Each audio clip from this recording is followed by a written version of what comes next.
আমরা আজকে হোলির দিন আমরা একটু আজকে আবির খেলেছি।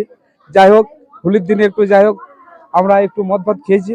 আমরা গ্রাম দিয়ে, আমাদের গ্রামে একটা অনুষ্ঠান আছে মৎস্য ভাই, আমরা গ্রামে ভেতর দিয়ে গেছি মৎস্য খেতে।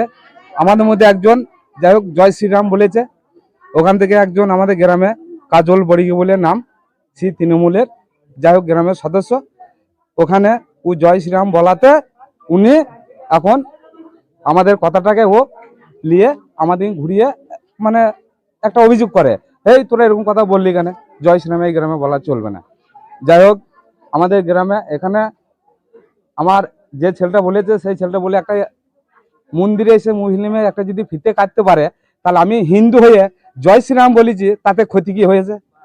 এইটা নিয়ে এখন উনি ওদের নেতৃত্বকে ফোন করার পরে বাড়ি ঢোকার পরে শুনলাম যে পাশের গ্রাম থেকে কিছু লোক এসে আমাদের ছেলেগুলোকে মারধর